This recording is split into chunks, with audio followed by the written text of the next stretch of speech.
Hi, I'm Jenny Rubin. I volunteered at the US Dream Academy from 2013-2014, and I also volunteered at the Boys and Girls Club in 2014, and I'm currently a peer mentor for the Office of Accessibility Services at Clark. My name is John Height. I'm a junior here at Clark.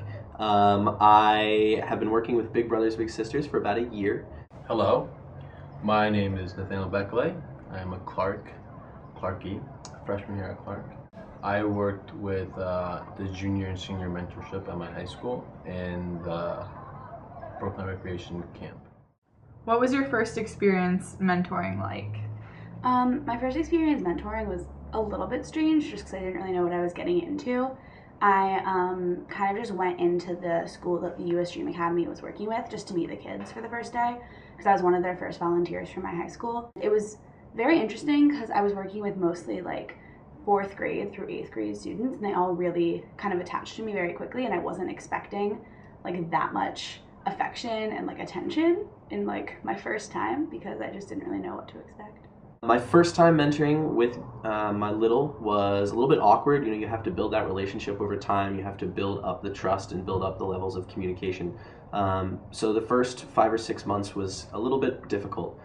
Nerve-wracking. I was working with 15-year-olds and that were shy and nervous themselves because it was their first day of high school. However, as the time went on, they began to become more comfortable with me and my mentor mates, and now we talk as if we're friends. How has your experience changed throughout your time mentoring?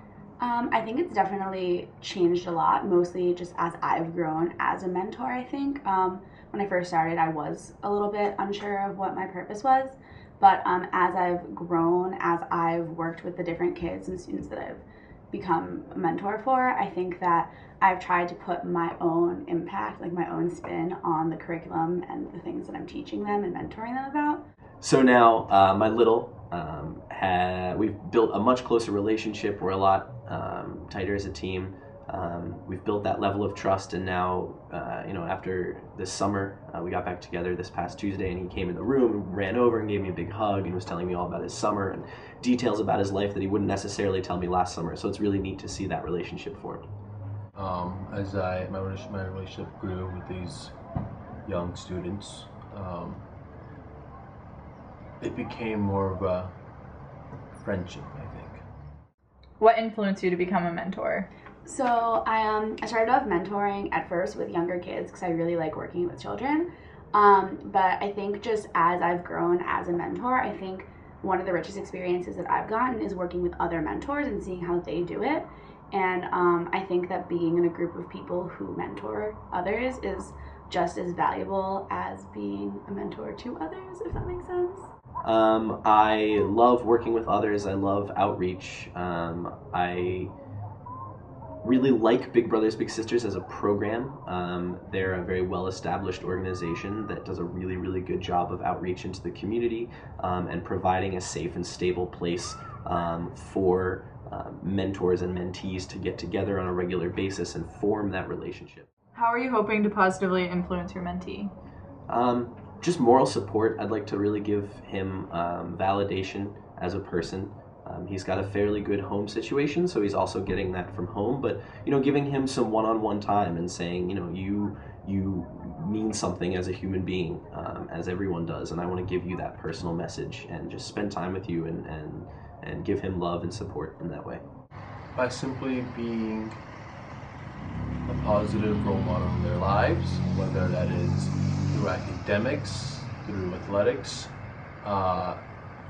being a leader, and just being a person they can go to when they feel they need some help, or they feel like other people that they've went to have not listened or given them the right responses that they've needed to receive.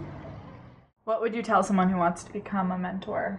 I would just say stick with it because it can be uncomfortable at first, or you might be mentoring a group that you don't find as fulfilling as another group that you might find a lot more joy and a lot more, a great experience working with. So if you're working with kids and you don't really enjoy it, maybe try working with, like older students, or you could volunteer at other places. There's always places that need mentors, and it's always a really good opportunity. And if you are passionate about it, you should definitely continue to do it.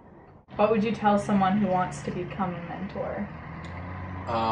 Be patient, be curious, be open-minded, make sure to be friendly going right into it, because you have to understand that people you do mentor may be younger than you, and therefore they are also nervous, so you have to make sure that they're comfortable, even if that means you having to be comfortable.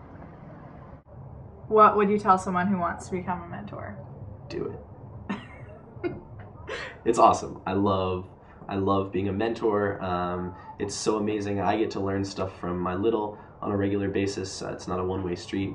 I just get to have a really awesome friendship with my little buddy, and it's really cool.